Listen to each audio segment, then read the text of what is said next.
नमस्कार मित्रों,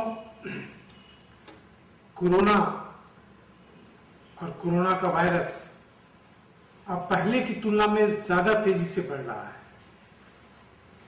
और अगर गौर से देखें तो अब पहले की तुलना में ज्यादा सावधानी बरतने की जरूरत है और बहुत ज्यादा सावधानी बरतने की जरूरत है। आज जिस तरह से पूरे देश में 20,000 से ज्यादा कोरोना के मरीज रोज आ रहे हैं, हर राज्य में, हर शहर में बढ़ने की गति बहुत तेज हो गई है। ये अच्छी बात है कि रिकवरी भी हो रहा है और तेजी से हो रहा है, लेकिन इसका स्प्रेड उससे ज्यादा तेजी से हो रहा है। तो ये वो समय है जब हमें मैक्सिमम सावधानी बरतने की जरूरत है। तो ऐसे में क्या करें, क्या क्या करें? पहले ये समझ लें कि कोरोना है क्या। कोरोना एक काइंड ऑफ फ्लू है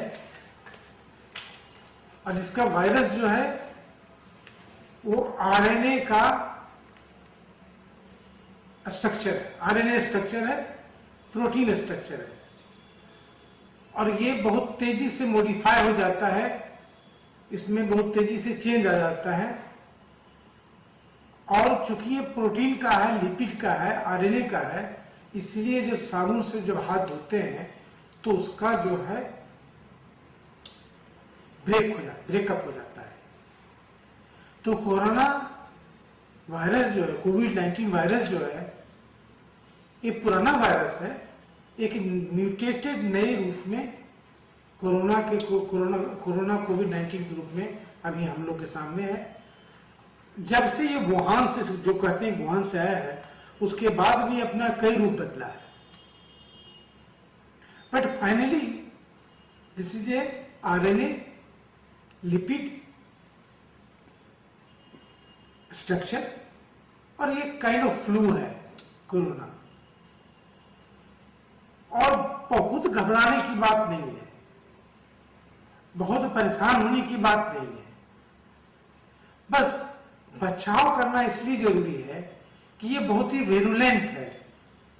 इसका स्प्रेड जो है, इसका फैलाव बहुत तेजी से होता है, इसलिए इसके वायरस के जो चेन है उसको ब्रेक करना जरूरी है। तो उसके लिए क्या करना है? बहुत प्रचलित हो चुका है अब तक कि हम सबको जब भी अनजान जगहों पर जाएं, जब भी कुछ पब्लिक में जाएं, जब भी बाहर निकले तो मास्क जरूर पहने। मास्क जितना ज्यादा कवर कर सकते हैं मास्क पहने। हाथ को बार बार साबुन से धोएं, हैंड वॉश से धोएं और कम से कम आंख और नाक छुएं। ग्लव्स का प्रयोग करें।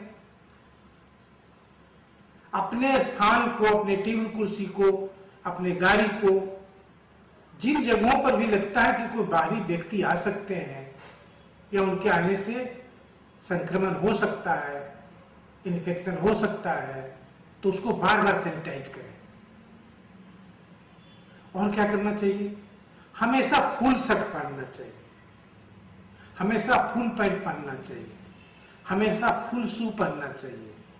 सॉक्स हो तो, मोजा हो, सॉक्स हो तो वो भी पहनना चाहिए। इससे क्या, आपके शरीर का अधिकतर अंग जो है ढका रहता है। फिर आप मास्क का प्रयोग करें। मास्क के बाद गमछा या स्कार्फ से सर को ढक लें तो संक्रमण की प्रक्रिया बहुत ही कमजोर पड़ जाएगी। तो ये बहुत जरूरी है। इसका सोशल डिस्टेंसिंग करें, दूरी बनाकर रहें, ज्यादा से ज्यादा ओपन स्पेस में रहें, खुले रूम में रहें, पंखा वाले रूम में रहें, एसी वाले रूम में कम रहें। एसी वाली गाड़ी में जब चलें तो एसी को नहीं चला करके दरवाजा खोलकर चलें, जिससे कि वायरस अगर हो तो भी तो बाहर निकल जाए। कम से कम भीड़ वाली स्थिति बने कहीं भी किसी भी रूम में 2 से 3 आदमी ज्यादा नहीं जमा हो, किसी कार में 2 से 3 आदमी ज्यादा ट्रेवल नहीं करें। तो इन सब चीजों से हम संक्रमण को बहुत कम से कम कर पाएंगे। अगर लगे कोई कहीं परिस्थिति बहुत है जहां संक्रमण हो सकता है, तो वहां कम से कम समय के लिए जाएं, न जाए तो अच्छा है, और जाना पड़े तो कम से कम समय के लिए जाएं, जहां तुरंत निकल जाए, क्योंकि संक्रमण के लिए भी एक टाइम चाहिए, जितने देर में वो संक्रमण इफेक्टिव हो जाए, इन्फेक्शन हो जाए, तो कम से कम समय के लिए जाएं। अगर बात करते हैं तो आमने सामने नहीं होकर के थोड़ा तिरछा बात करें, क्योंकि होता क्या है, जब हम बात करते हैं तो ड्रॉपलेट्स, छोटे छोटे ड्रॉपलेट्स हमारे मुंह से, हमारे नाक से निकलते हैं। जैसे आप कोई स्प्रे करते हैं तो कैसे स्प्रे का फनल बनता है, उसी तरह से जब आप बोलते हैं तो आपके मुंह से जो ड्रॉपलेट निकलता है उसका दिखता नहीं हो, और उसी में वायरस रहता है। तो तिरछा होकर के बात करें। अगर पब्लिक स्पेस में बात कर रहे हैं, काउंटर पर हैं आप, तो काउंटर के सामने ग्लास लगा लें। अगर बहुत ज्यादा दूरी है तो माइक लगा लें। लेकिन डायरेक्ट बात करने से और डायरेक्ट कांटेक्ट से ज्यादा बचें। गमछा और स्कार्फ का प्रयोग सिर्फ बचे हुए जगहों को करने के लिए करें। मास्क की जगह पर अगर गमछा और स्कार्फ का प्रयोग करते हैं तो सावधानी यह बरतना होगा कि जो पार्ट बाहर था वो नेक्स्ट टाइम, अगली बार वो अंदर नहीं हो जाए। नहीं तो क्या होगा, जो वायरस आपने कलेक्ट किया वो आपके तरफ चला जाएगा।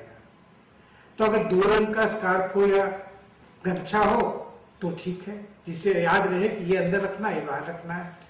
एक रंग का रखेंगे तो पता नहीं चलेगा। ये कुछ चीजें करनी है।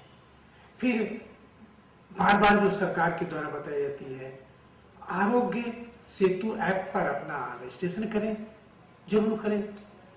पीएम केयर फंड में जहां तक हो सके अपने द्वारा, अपनों के द्वारा लोगों को समझा करके डोनेट करवाएं। अपने इर्द गिर्द में जो आपके कमजोर लोग हैं, चाहे वो दिहाड़ी मजदूर हैं, रिक्शा चालक हैं, ऐसे लोग हैं जो बाहर से आ गए हैं, प्रवासी मजदूर हैं, उनका ख्याल रखें।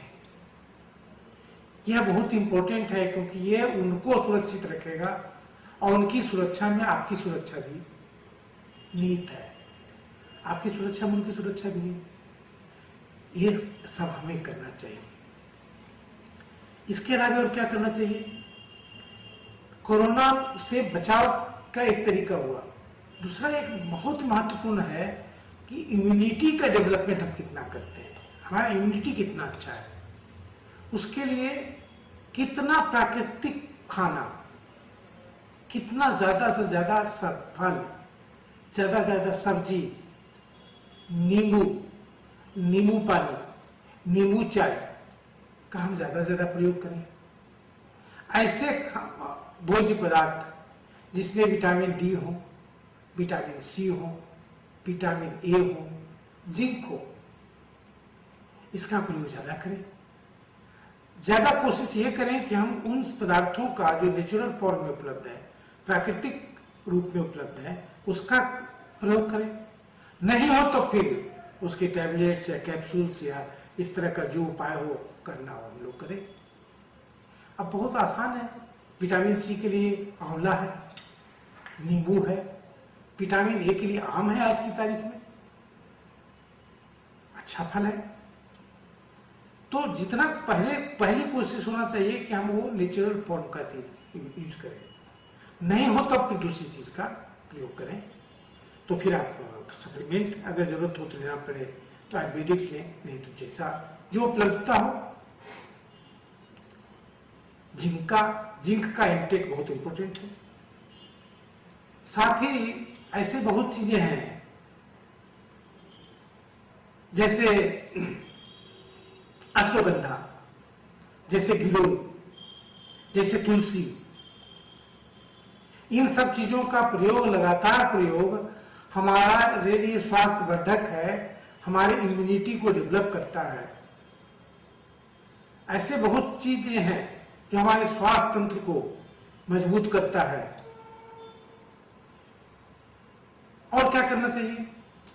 तो जो वायरस का लोड है, वायरल लोड जिसको कहते हैं, वो कहां से हमारे अंदर जाता है? नाक से जाता है, मुंह से जा सकता है, आंख से जा सकता है।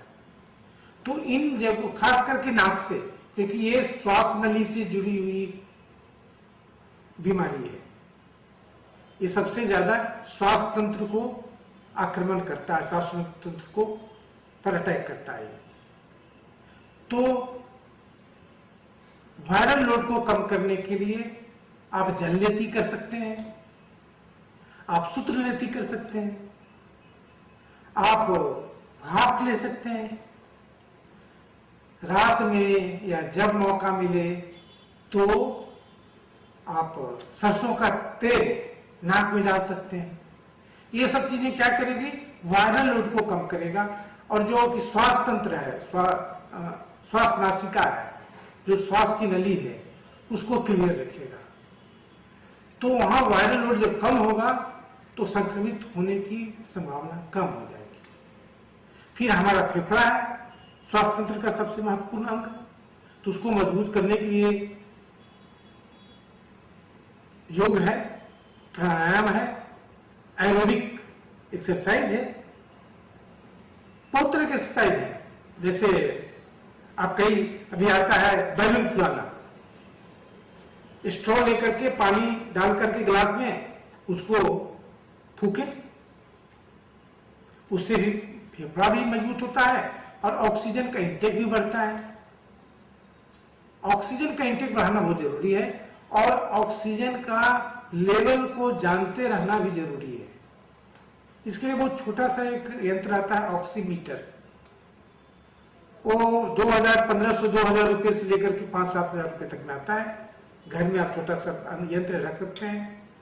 अब यदा कदा बीच बीच में कुछ नहीं करना है, आप उंगली बीच में डाल दें, उसका आपको पल्स रेट और ऑक्सीजन का लेवल बता देगा। ऑक्सीजन का लेवल 93-94 से ऊपर रहना चाहिए हमेशा। अगर कभी फीवर हो, सांस में दिक्कत हो और ऑक्सीजन का लेवल नीचे जा रहा हो, तो डॉक्टर से कांटेक्ट करना चाहिए, तुरंत कांटेक्ट करना चाहिए। तो ये सब चीजें हैं जो हमारी इम्यूनिटी को बढ़ा सकता है। ये सब चीजें हैं जो हमारा वायरल लोड जो है उसको घटा सकता है। तो संक्रमण होने की संभावना घट जाती है। इम्यूनिटी रहता है, संक्रमण होने पर भी उसे लड़ने की क्षमता ज्यादा रहती है। जैसे हम लोग को सबको नारियल का पानी पीना चाहिए, साइट्रस जूस, चाहे वो नारंगी का हो, चाहे वो और भी किसी फल का हो, ज्यादा से ज्यादा प्रयोग करना चाहिए। ये हमें मजबूत तो बनाता है इम्यूनिटी के ख्याल से। अगर हो भी जाता है तो ये बहुत ही ज्यादा फायदेमंद है। अगर नारियल का जूस और नारियल का पानी और साइट्रस जूस आप लगातार ले रहे हैं तो हमें होने के बाद ही बहुत फायदा करता है। तो ये सब चीजें, बहुत सारी चीजें आयुष मंत्रालय ने बताया है कई चीजों को। जैसे एक आर्सेनिक एल्बम है जिसको होम्योपैथी में बताया गया है। लेकिन सावधानी बरतना अभी ज्यादा जरूरी है, पहले से कहीं ज्यादा जरूरी है।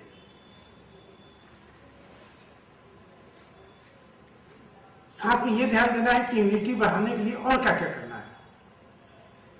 तो ये हम जान लें कि इम्यूनिटी जो है कोई एक 2 दिन 4 दिन में नहीं बढ़ता है। ये कंटिन्यूअस प्रक्रिया है, सतत प्रक्रिया है, कंटिन्यूअस प्रोसेस है। अच्छा से सोना, स्लीप वेल, स्टे काम, शांत रहें, अच्छे से सोएं। सबसे अच्छा इम्यूनिटी बूस्टर अगर कुछ है तो खुश रहना, हंसते रहना, गुड लाफ्टर और हैप्पीनेस, ये 2 चीज सबसे बड़ा इम्यूनिटी बूस्टर है। आपके इम्यूनिटी को, संक्रमण से लड़ने की संख्या को अगर सबसे ज्यादा कोई चीज बढ़ाता है तो आपका पॉजिटिव रहना, सकारात्मक रहना, आपका खुश रहना, आपका हंसते रहना, आपका शांत रहना और खूब अच्छी नींद लेना, गहरी नींद में सोना।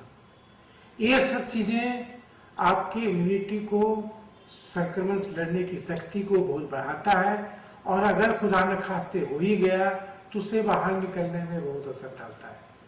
क्योंकि हो भी गया अगर, तो कोरोना कोई बहुत ही भयानक बीमारी नहीं है। अगर थोड़ी सी सावधानी बरतें, काम रहें, शांत रहें, पैनिक नहीं हो, पैनिक बिल्कुल नहीं हो जाने के बाद ये सिर्फ फ्लू है और कुछ नहीं है, इसमें कुछ नहीं फ्लू के अलावा। बस सावधानी ये बरतना है कि इसको फैलने से हम रोकें। अगर हमें हो गया तो हमारे सगे संबंधी को नहीं हो जाए, हमारे घर परिवार वाले को नहीं हो जाए, हमारे सहकर्मीगण को नहीं हो जाए। अगर इसका ख्याल हम रख सकते हैं तो फिर कोरोना कुछ नहीं है। हो जाने के बाद भी खूब गर्म पानी पिए, खूब नारियल पानी पिए, शक्कर जूस पिए, और जो डॉक्टर्स बताते हैं उसके अनुसार चलें। निश्चित रूप में 100% अब हंसते हंसते बाहर आ जाएंगे।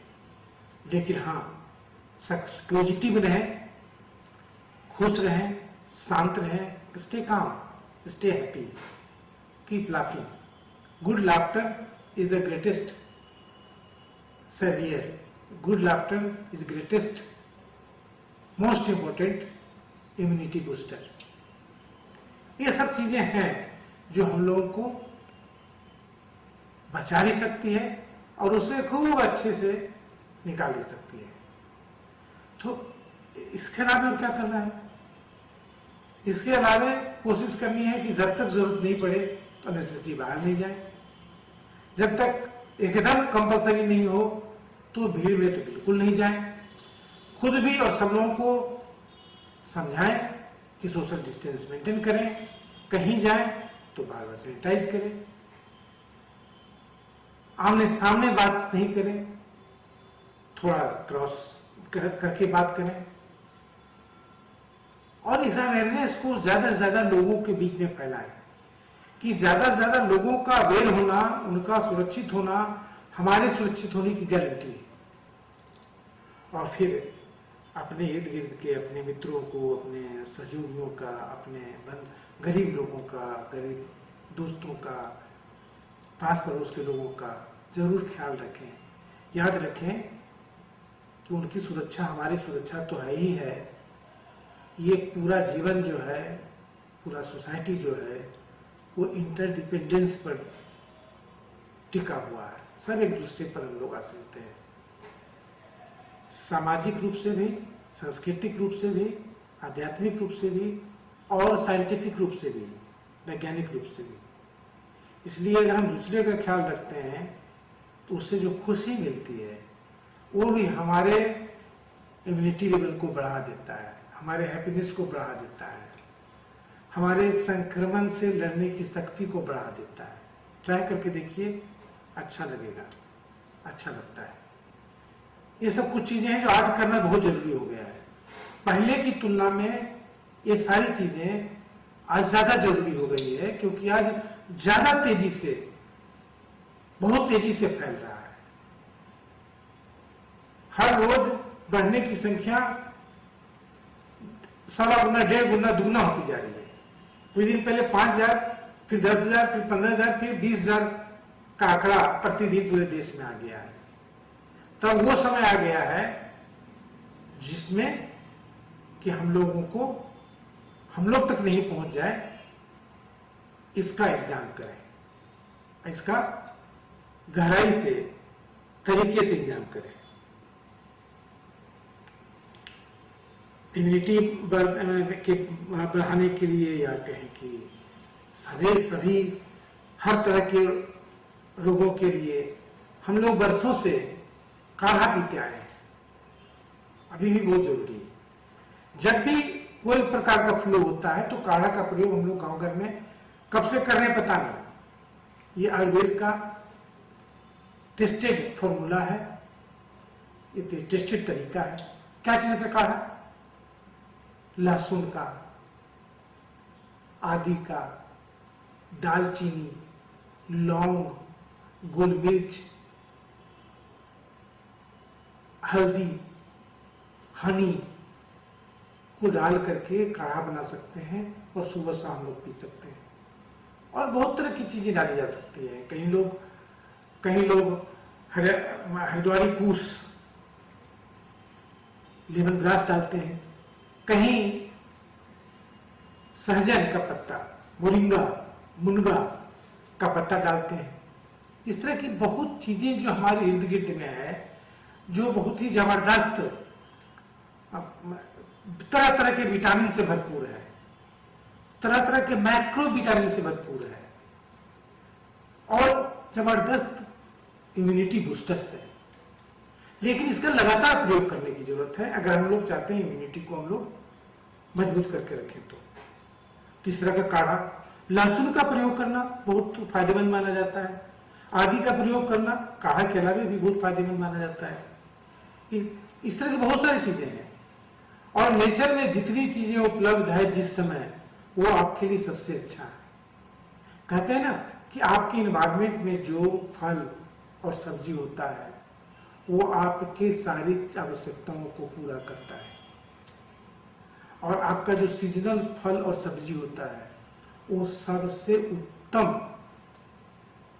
तरह का आपका कहें इम्यूनिटी बूस्टर्स को कह दें, सबसे अच्छा खाद्य पदार्थ कह दें या सबसे अच्छी दवाई कह दें। सबसे अच्छा वही होता है जो आपके इर्द गिर्द के इन्वायरमेंट में होता है और आपके इस सीजन में होता है। तो उसका प्रयोग हम लोग ज्यादा से ज्यादा कर सकते हैं। हम लोग की दादी के समय से किचन में बहुत तरह के इस तरह की चीजें बनती है। चाय बनाते हैं हम लोग, तो उसका प्रयोग कर सकते हैं। गर्म पानी का और इस तरह के काढ़ा का या इस तरह के सूप का जितना प्रयोग करें, भाप लें, ये हमारे लिए हर तरह से फायदेमंद है। श्वास नलिका को भी साफ रखता है, वायरल लोड को भी घटाता है, इम्यूनिटी को भी बूस्ट करता है और हमें हर तरह से फिट रखता है। तो मुझे लगता है कि हम लोग अगर इन सारी चीजों का वो करें, प्रयोग करें और अपने ऊपर नजर रखें तो हम लोग इससे बच सकते हैं। और खुदा न खास्ता अगर हो भी गया तो कोई ऐसी बड़ी बात नहीं है, पैनिक होने की बात नहीं है। बहुत साधारण इलाज इसका है और कोई बहुत बड़ा खतरा नहीं है। सिर्फ पैनिक नहीं होना चाहिए, बहुत डिप्रेशन में नहीं जाने की जरूरत है, बहुत परेशान होने की जरूरत नहीं है, बहुत चिंता करने की जरूरत नहीं है। अगर आप काम रहें,